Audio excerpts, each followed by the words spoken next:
then surely, you know, one of them could be a terrorist, you know, even more than one. I mean...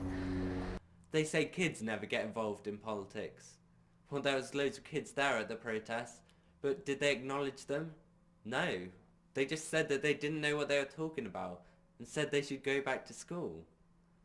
They don't like our culture, they won't accept our culture, they'll accept our benefits, they'll accept our housing, they'll accept our NHS, but they won't accept what is basically British culture. The media is at fault. The media is responsible for the majority of ignorance within white Western society and maintains what general white supremacy and a hierarchy where the whites are at the top and all the other ethnicities can fall in line below, basically. We were told the world was under an imminent threat of weapons of mass destruction. But where are those weapons? They're nowhere to be found.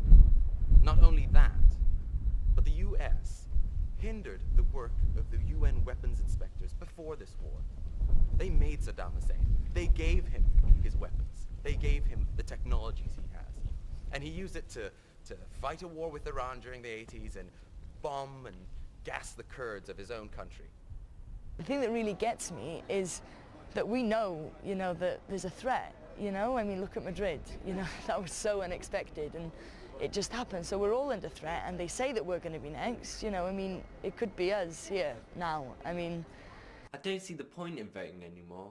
I mean, it's not a real democracy. All the big political parties just accept corporate money.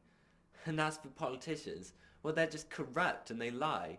They'll do whatever they can to get their way. They don't really care about us. They supported Saddam. They gave him the weapons that they're looking for. During the 80s, he gassed the Kurds, Iraqis of his own people.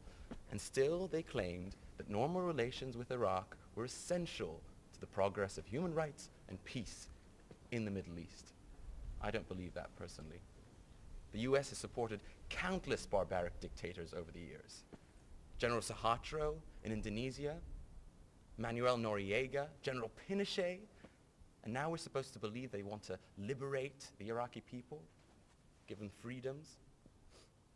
It's terrible because we live in a country where we should be able to talk about whatever we want and all of us should be able to air our views, but we feel, and because we feel that we can't talk about these things, we become this silent majority who are all living in fear of what's going on in our country, and nobody is standing up and saying, look, this is a small island. You know, we don't have the resources to take on so many asylum seekers. And the knock-on effect is that when I walk down the street often, if I happen to be dressed somewhat urban, I can see people scared when they look at me. You know, I see women, middle-aged women, they look at you and they look away as if you're going to mug them. You know, and I'm sick of this biased, stereotypical assumption that all black people, all ethnic minorities, all people of some degree of colour are up to no good.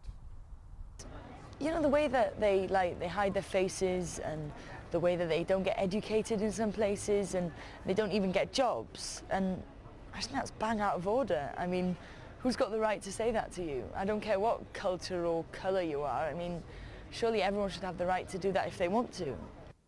Even in Saudi Arabia. I know Saudi Arabia. My mother is Saudi. I've lived there.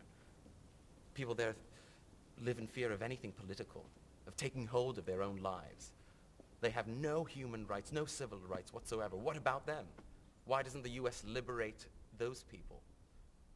So, you know, I just wonder, first of all, how are so many getting in here? Because presumably there are some restrictions on immigration, but you hear of so many illegal immigrants coming through, and how the hell does that happen in a small island?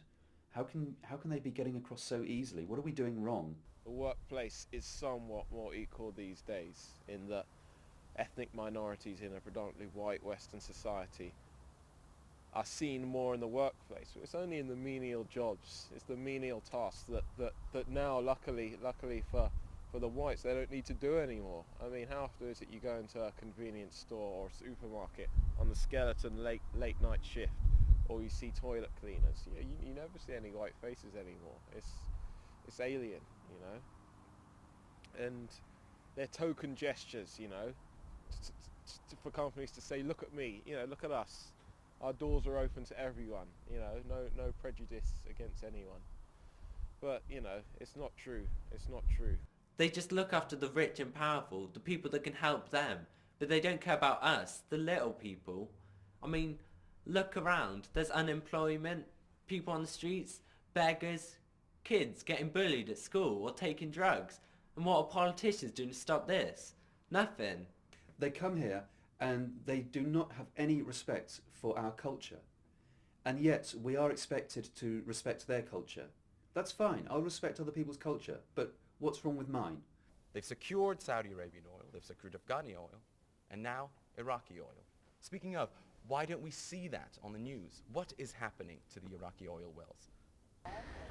You just start thinking, then, why are we doing that? You know, it gets you really scared because you kind of think, well, I can't trust anyone, you know. Who do you trust? Who do you accept? And it just gets me on edge, that's all.